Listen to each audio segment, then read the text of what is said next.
I am Rez. I'm based in the UK most of the time. I live just north of London. I edit primarily. That's primarily what I do with the time. I also have a coaching practice and I interview people about the Enneagram, other practitioners. And I've written a book. And I'm only saying that because because I want to get ahead of your prompt or your nudge to say it. You know, I'm not embarrassed about having written the book, Cece. I'm not. It's just I genuinely forget that I've done it. I do. I can relate. Yeah. I forgot that I've done it too. I mean, I think presentations are the worst, and it's not that I've a hard time telling people about myself or anything, but I forget half of it, and usually the relevant half, which is sort of unfortunate. But anyway, so I'm Cece Lykov Beckman, for those so inclined, and I make most of my money doing translations. I also do Enneagram sessions. I'm not sure what to call them. It's about, you know, inner work from various levels and perspectives depending on my client. And the Enneagram comes into it a lot. I do online courses on the Enneagram, and usually I end up doing them on topics which are sort of across the board, like the centers and the instincts and the levels of development. And we can look at type within those, but it's not about types as such. It's about the other bits of this grammar, as I like to call it, as I'm so witty. So it's EnneaGrammar. Yeah, so that's me. And I wrote a book too. I wrote 4 books actually. This is the only one that's in English, so I wrote this one. Did you say you've written 4 books? Yeah, I written 3 books in Swedish. They were not self-published. They were published by legitimate publishing houses. Enneagram books? No. Oh. Inner growth in general. Oh, that's really cool. I didn't know that about you. Well, now I do. Look at that. And you've got a 5th one in progress, haven't you? I keep meaning to ask you about this. I do have a 5th one or a 2nd one, depending how you see it, in progress. And it's sort of working name is EnneaGrammar for Enneagrowth, or EnneaGrammar proficiency, possibly. But anyway, it's going to be about those things. It's going to be about inner growth and how the levels come into it, and how we can start using fixations and arrows and center scrambling and whatever in ways that are not just understanding this type does this and that type does that, and this is, but see, what does that mean for me? What does that look like? How can I use this knowledge in an experiential, productive way, rather than just memorize it and think, oh, that's interesting. We do that too, that's fine, but I want to do more with it. And so this book is going to be about that. Yeah. That's really cool. Do you think it will be out next year? I think so. I have some issues in structuring it. So I'm back to my favorite on the side editor and discuss some things. Yeah. Oh, you definitely need someone to hold the bigger picture or hold the structure piece. I think anyone does. That's probably my favorite part, like looking back on the book, that book that I wrote, that was my favorite part, like organizing the structure. Yeah, this is fine for me too. This is just a particular thing, which is how to incorporate exercises or not, and whether to do it in a separate part or not. Oh, I see. I typically have them in the content generally in all my books, but in this one, You're not sure. I'm not sure, so I'll think about that anyway. Yeah, sorry. I think we may have overseen my bad. Yeah. So these gatherings were, Jesus said, when 2 or more people are gathered. So I suppose we're a gathering.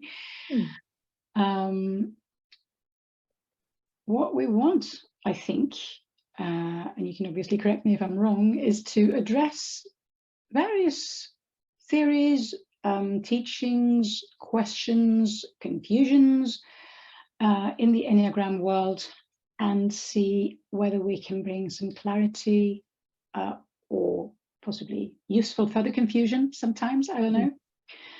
But so last month, we were talking about the orientation to time and how different types are portrayed as having different orientations to time, and whether that's useful or not, and in what ways, and how we can interpret that. And so this time, I think it sort of sprang out of last time a bit, because we ended up talking about, or at least you and I ended up talking about this what Don and Russ call the Hornevian groups, or the Enneagram Institute call the Hornevian groups, with assertives and withdrawns and compliance/duty types. Susan has called them stances and talked about which center is repressed. So we have various teachings around that, but most of these teachings will tell you that 8s and 7s and 3s are aggressive or assertive. Or I don't know what Jerry Wagner. Yeah. So Jerry Wagner calls the assertive or the aggressive 3, 8, and 1. Yeah, I know that. I just don't know what word he uses for the actual group. If it's aggressive or assertive, but that's what I was. I think it's the same word. It is the same word, aggressive. Yeah. So anyway, most teachers would tell you that the 3 and 7 and 8 would be the aggressive or assertive ones, the 4 and 5 and 9 would be the withdrawn ones, and the 2 and 1 and 6 would be the compliant or dependent or duty types or whatever. Don and Russ have also been fond of changing their terms, which is, I think, it speaks to something. It's evolving. It's all the time. Our understanding and like precision in how we describe these things tends to be an evolving thing, which is nice, but it also tends to create some confusion when people read books and they think this is 2 different things, and it's actually not. But anyway, so sometimes we have, as you just said, Jerry has said that the 1 shouldn't be called a duty type or a compliant type. It should be called aggressive, and the 7, mirroring that, sort of should instead take the 1's place in the duty/compliant group.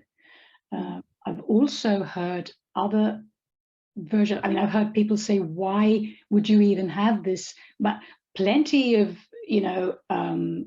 4, a sexual 4 with a strong opinion would feel quite assertive at times, not to mention counter-phobic 6. So we have like different ways of seeing how this doesn't necessarily fit our experience of the types in general. At least that's what I got from listening to people and what they think about this. Yeah. So how? I think I was attempting to understand Jerry's perspective on this just before we jumped on. He's written a really long article on his site, which maybe we'll link to in this video if you want to.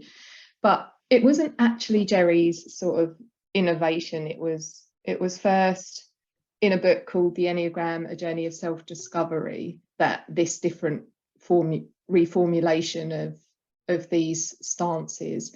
And they're based on, so I think what happens is Russ and Don, they were using those descriptors to describe the interpersonal styles of the types specifically.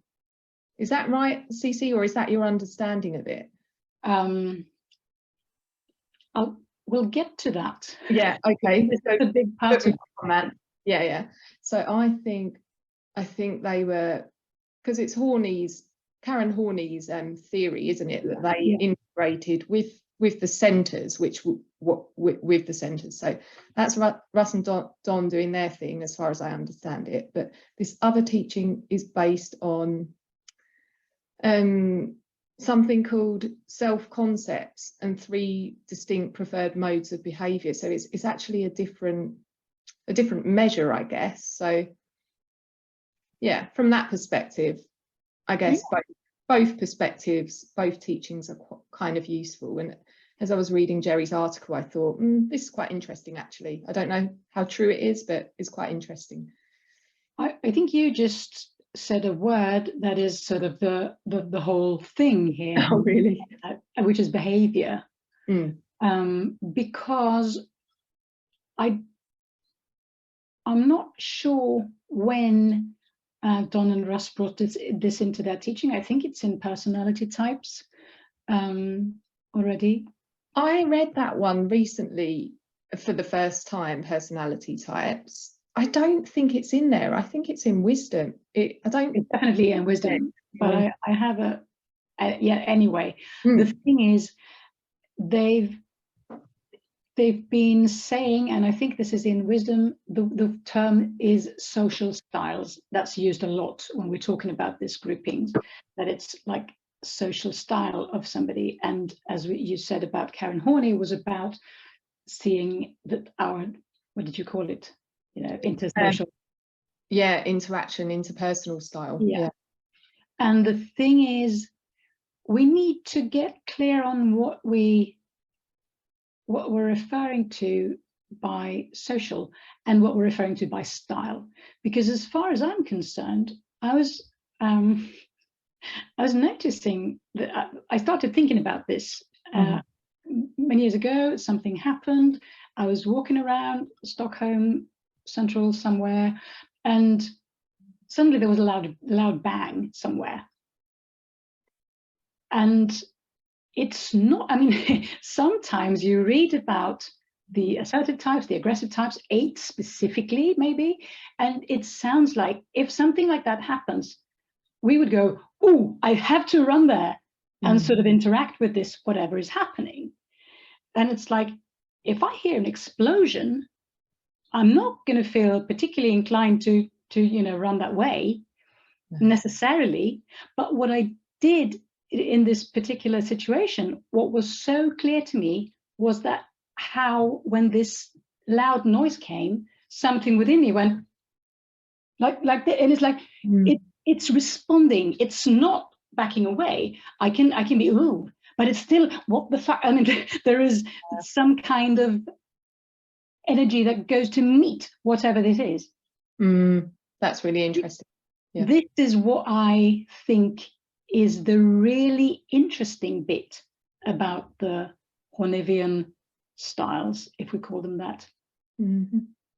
It's not that, I mean, mostly this means that the people who have, I mean, 3s and 7s are the same. If you put pressure on them, they will press back.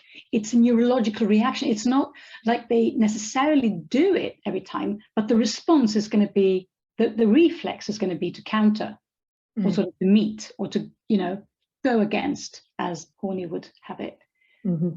But that doesn't necessarily mean that everyone, I think it was in personality types, I might be wrong, that Don and Russ wrote something about 7s, and they said that the only thing that really makes 7s qualify in this aggressive group, would be called an aggressive type, is that it is what happens when they want something. and the very clear way in which they would go after something, because I want this, and why shouldn't I?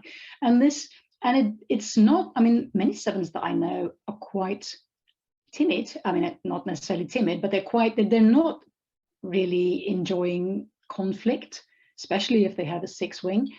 And it's like, no, but I will do this. I enjoy this. I want to go see this show. Do you want to come with me? Great. Don't you want to come with me? Never mind. I'll go and see this show. It's like this is a very sort of, but otherwise in their like interacting style, they're not necessarily going to be very aggressive. So I can see how somebody would say that does not fit. Yeah.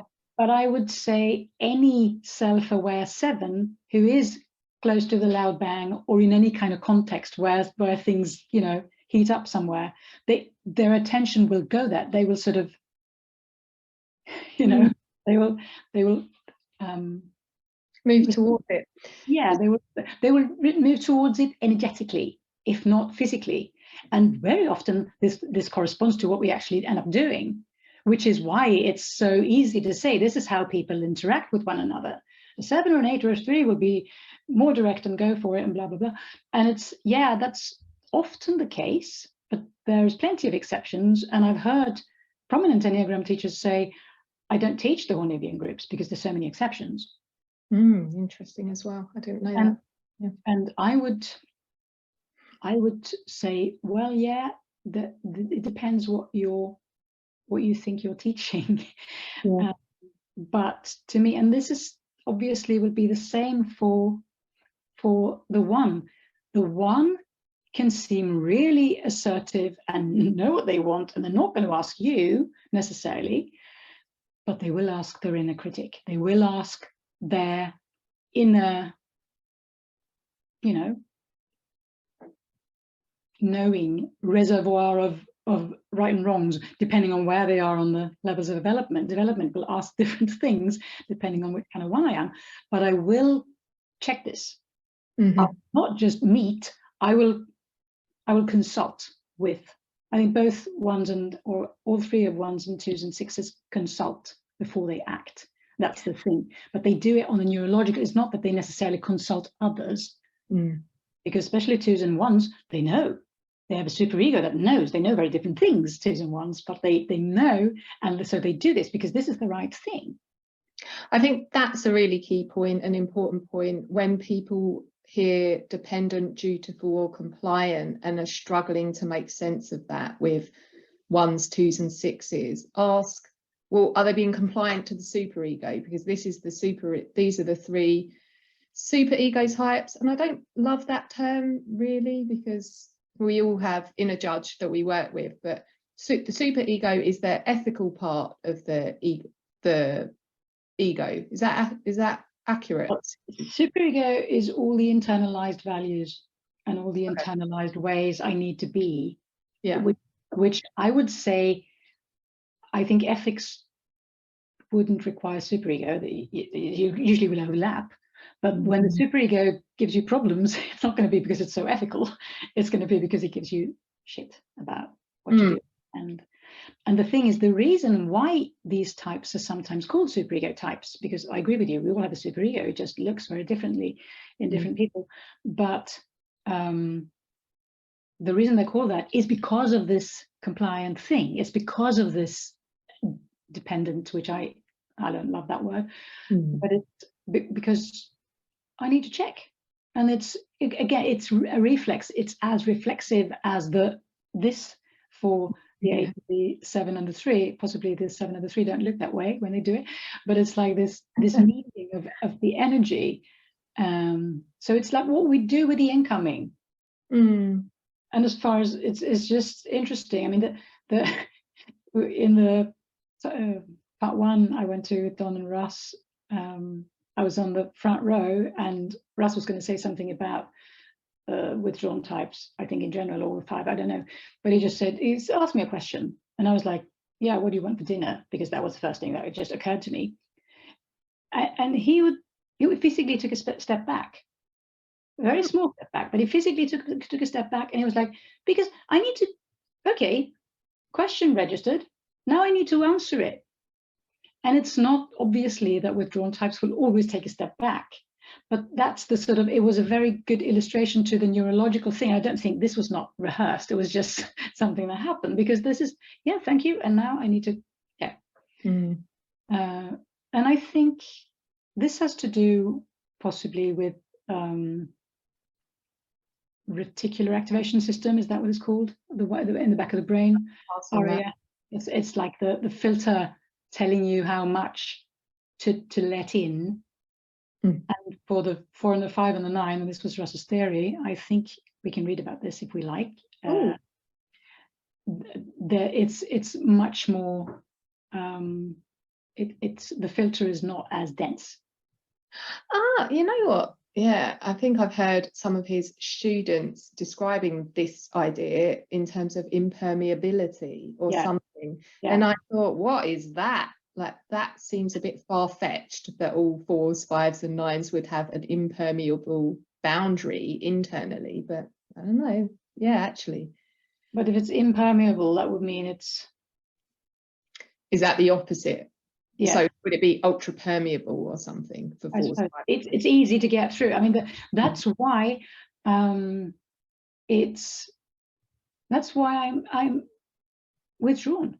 That's why I need this sorting, because everything, or most things, they had Van Gogh as in an example. You can see in the paintings, he's not discriminating. It's like, yeah, let me just express this that I'm taking in.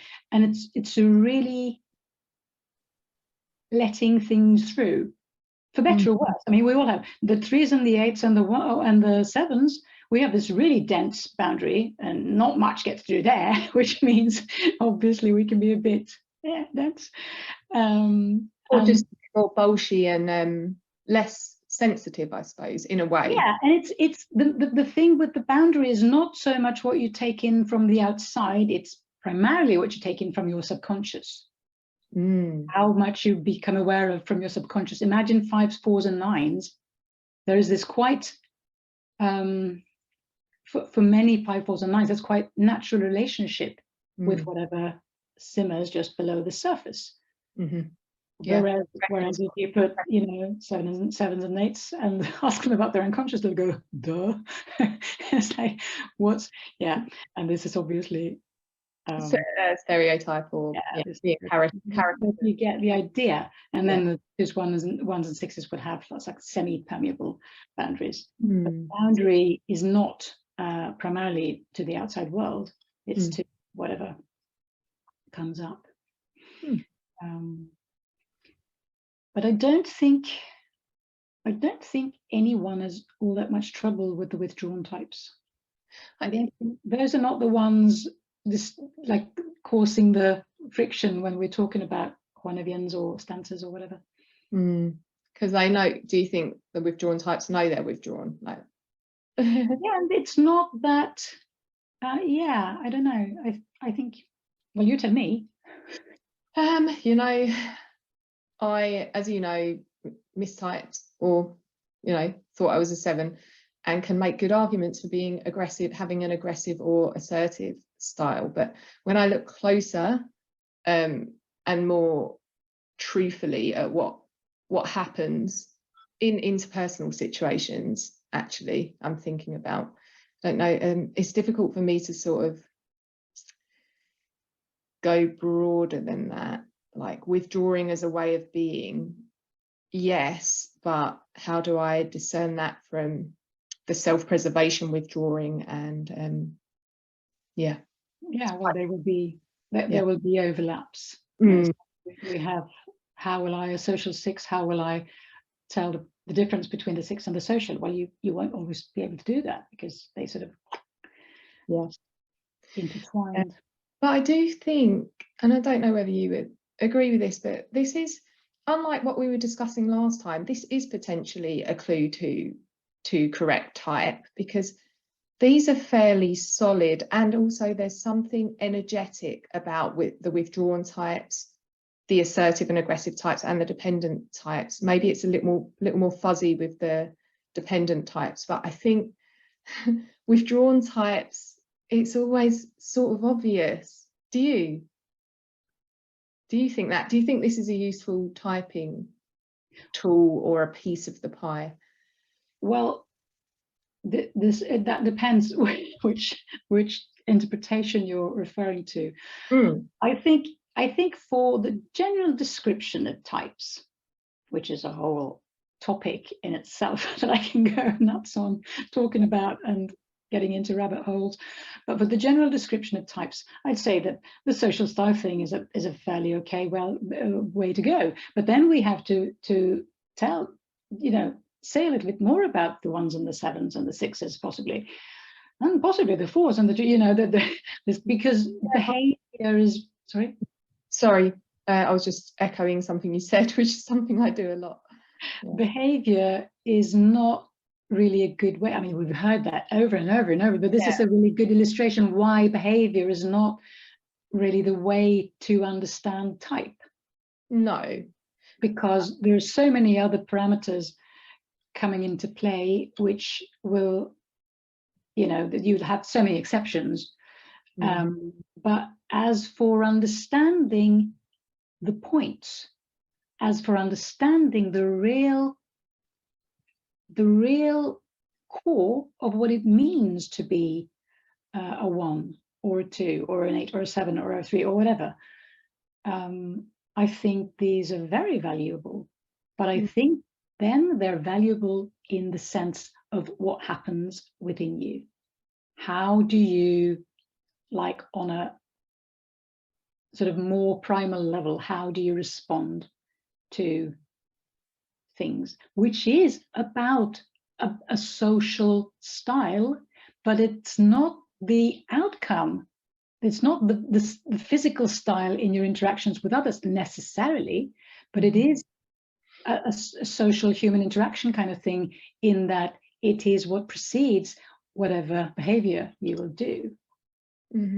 What gives rise to whatever behavior, and a lot of the time it gives rise to behavior similar to whatever preceded it, and so that's, you know, then they match up, but in some cases they might not, and then I think it's important to see, and I have not heard anyone describe it this way. I've not heard Don and Russ describe it this way. This is the way I can make sense of it, and the way I can use it, and the way I can see how they, again, help describe the actual core of the point.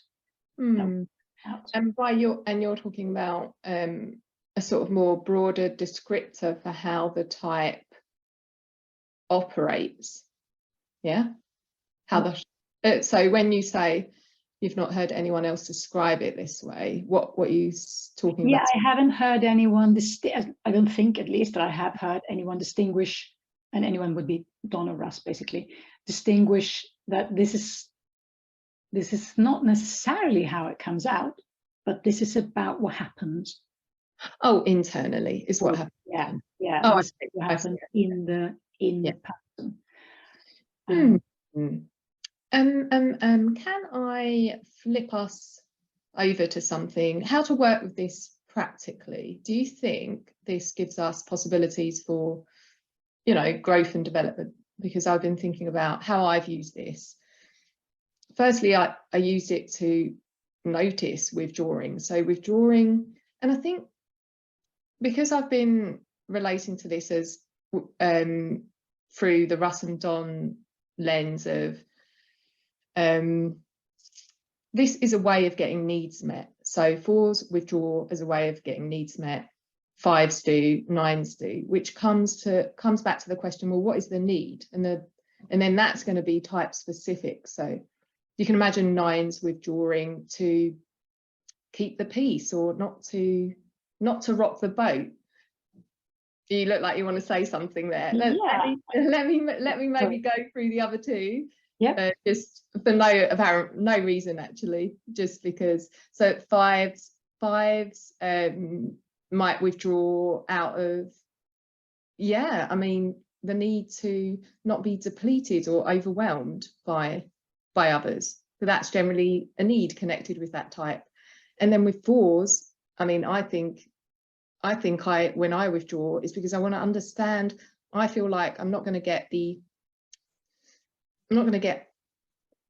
understanding or the level of self-understanding unless I withdraw. It can't happen when I'm engaged and participating. I have to go and process and understand, and that assumption is built into the whole way that I interact. I feel like my level of self-insight is suspended until I'm away on my own and I'm withdrawing.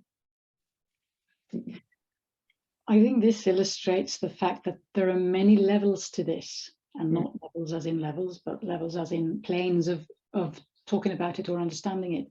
Because if you were to do the very simple, well, I was smiling when you talked about it, is that the very simple, like, matrix of how you would see oh, these three use that strategy, these three use that strategy, etc. And you said, but to do what? That's also a matrix thing, because you could say all the belly types, or the the gut types, or the instinctual types will be looking for autonomy. I want autonomy. How do I get that? Well, if I'm an 8, I go and do it. Yeah. It's like it's an assertive way of getting this autonomy. If I'm a 1, on the other hand, I earn it. And I do check in with whatever, internalized values and systems of judgment that I have, or discernment, depending again on where I am in my balance. And if it took me a long time to see, if you want autonomy, how can you get that? By withdrawing. Yeah. And then I met some 9s, and it was very clear. It became very clear. Yeah. And they just go and do what you say, can you do this? And they will go, yeah, I'll do it later. And they, yeah. Oh, I forgot. So it's we get that. And you won't like this, but the corresponding term for the image type would be attention.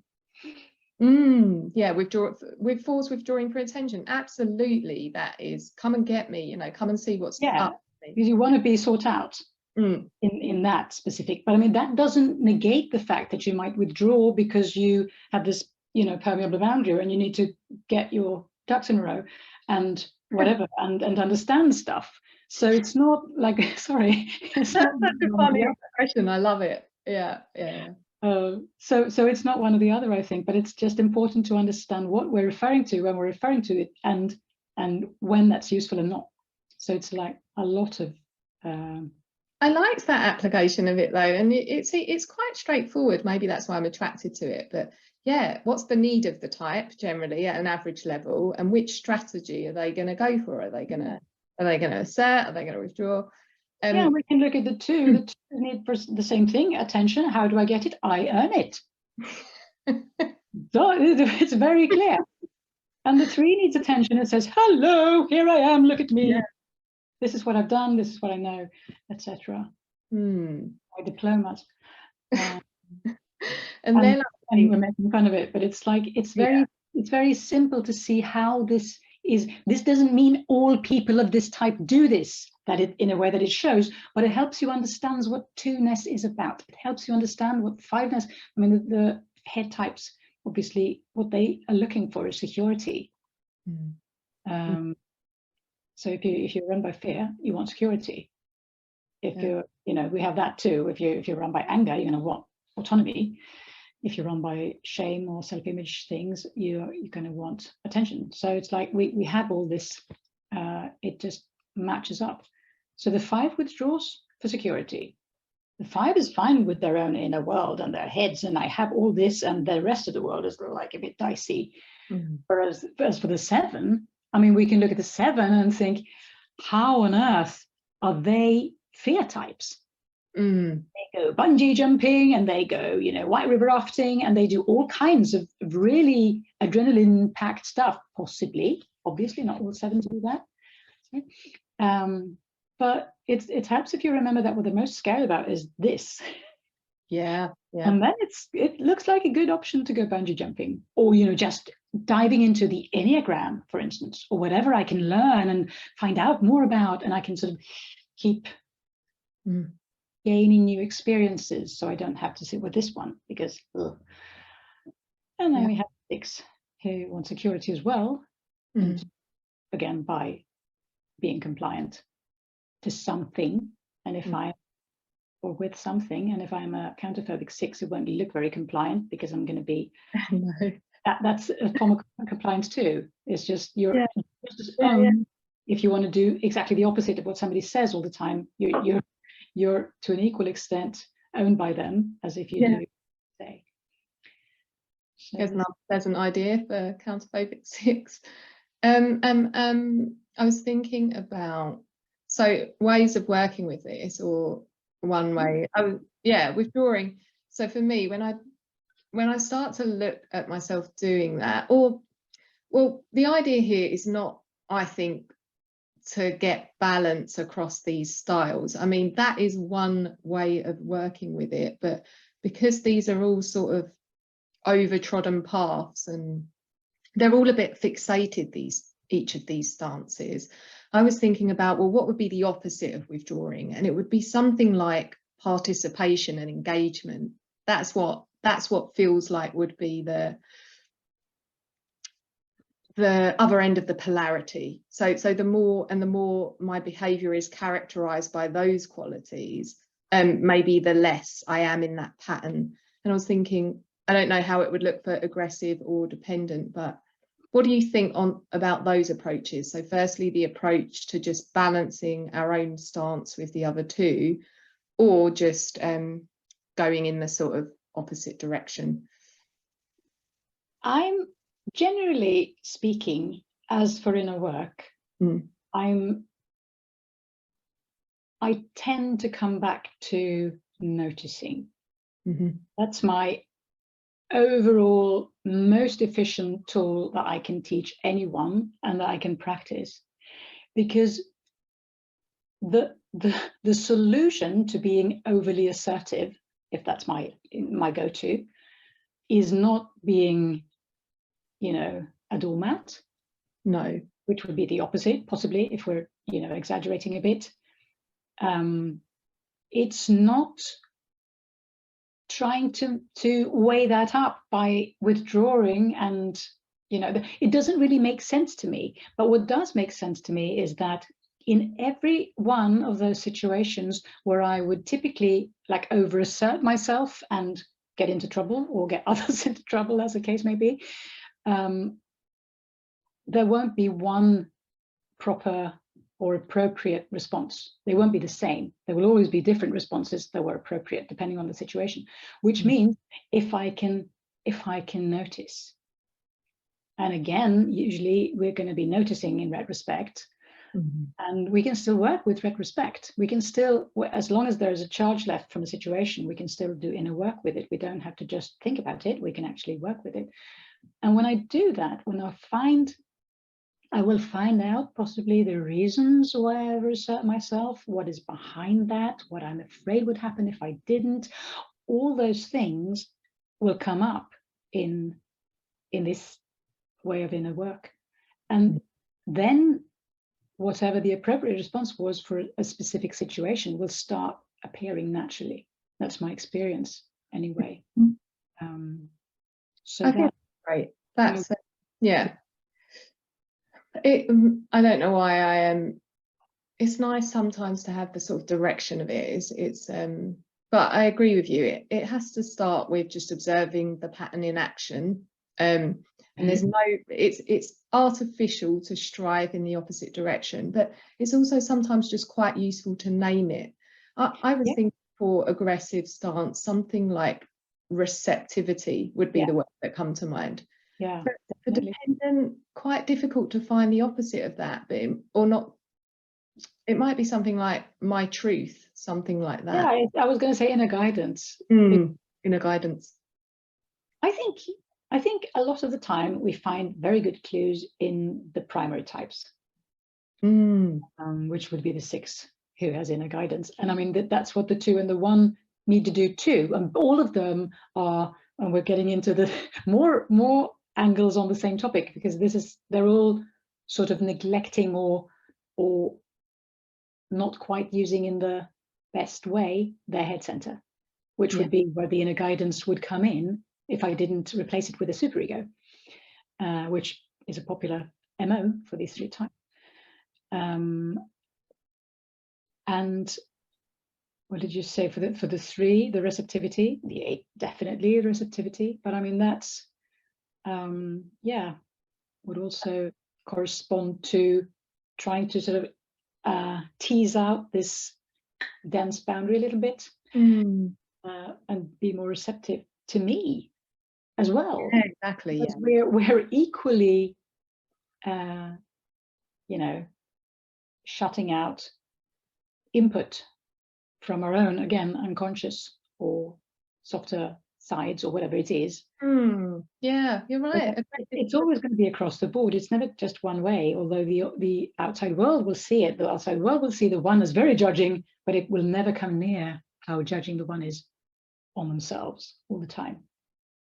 And that's obviously for everyone. We do it whatever we do to others, we're going to do to ourselves too. Mm-hmm. Mm.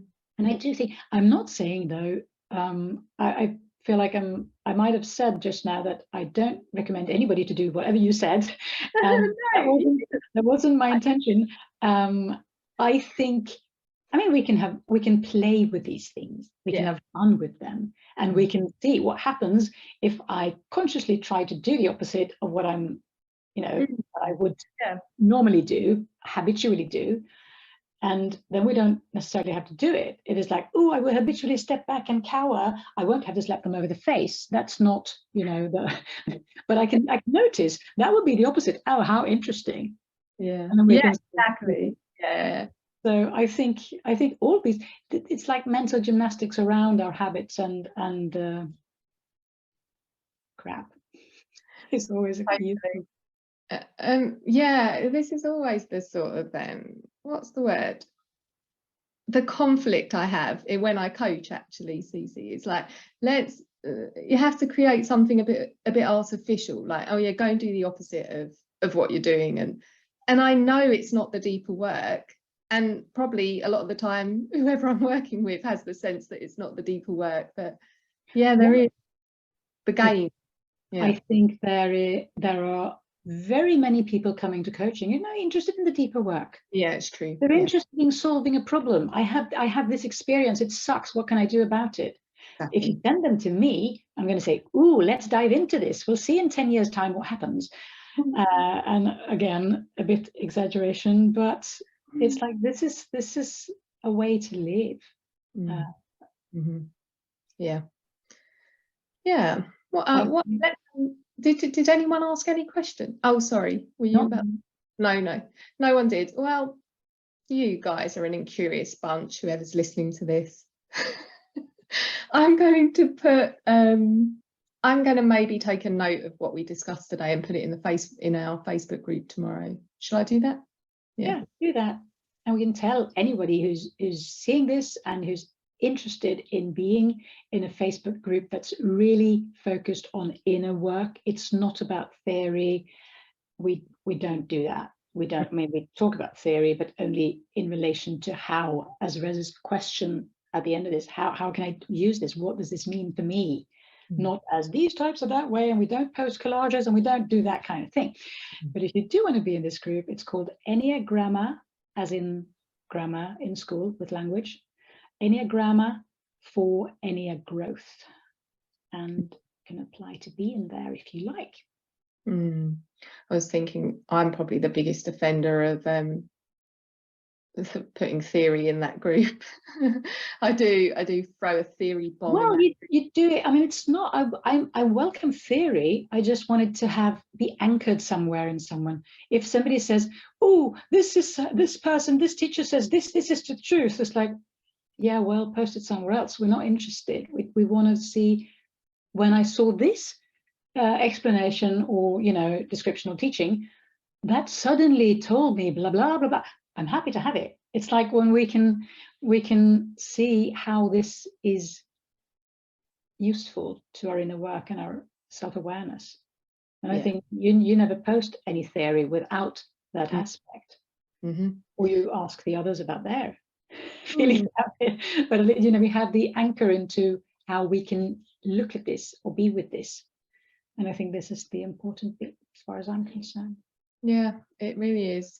I think we've done a good job here. Yeah. What do you think? Do you think we've done a good job or not? Well, it could always have been done better. It's true. Yeah, I think it's fine. And since nobody showed up, we do what we like. If you want to affect how the sessions are actually being played out, please join us so you can do it all the time. And yeah, if you think this is a nice idea and thing, despite the fact that you're not here, you might want to know that now we're taking a bit of break. Oh yeah, Rez is my fault. Rez is being naughty. So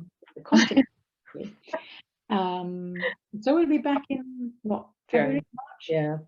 No, February. Yeah. February, yeah. So we'll probably advertise that Or all the 3 places we can think of. Yeah. And we've decided pretty much on the topic, haven't we? But maybe you want to announce it near the time in case. I have no idea. Let's talk. Yeah.